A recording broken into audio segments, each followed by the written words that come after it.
Dungeons and Dragons gets a makeover. D&D is changing big time. They call it One D&D. It's got new rules and stuff.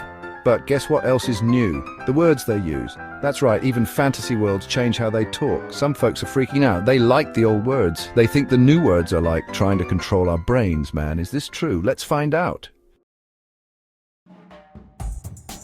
Big Brother is watching your words.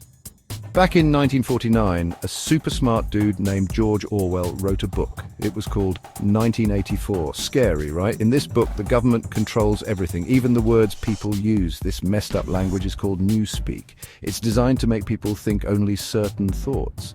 The political correctness of the Wizards of the Coast team seems to think they need to thought police you too. By changing certain words in the books, making everything more confusing, you can now repent for being an evil colonizer. It's all about control, baby.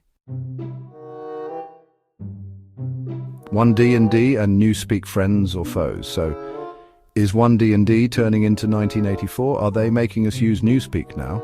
Well, not exactly, but it certainly feels like it when you can no longer use race as a word and have to use species instead. I guess someone was offended by the term subrace, but wouldn't the term subspecies be just as offensive to the politically correct?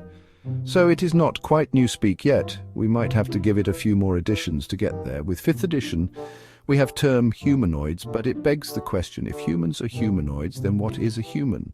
In older editions, the distinction was clear.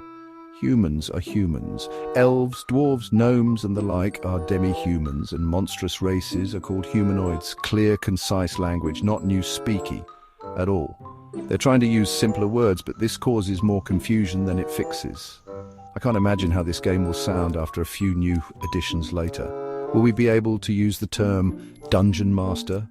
Or is the word master too invocative of white supremacy and images of slaves on plantations? Newspeak was designed to limit what people could think. That's pretty messed up.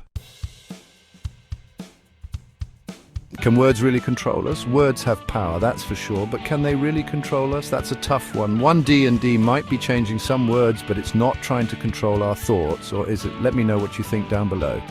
Wizards of the Coast wants to pander to the politically correct.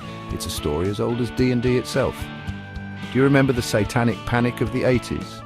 The wizards seem to get more demented and insane with their language as time goes on. Perhaps they assume you didn't notice. The thought police aren't coming for you just because you like to roll some dice and slay some dragons. At least for a few more editions, keep on gaming. Let me know which words you think they will replace next.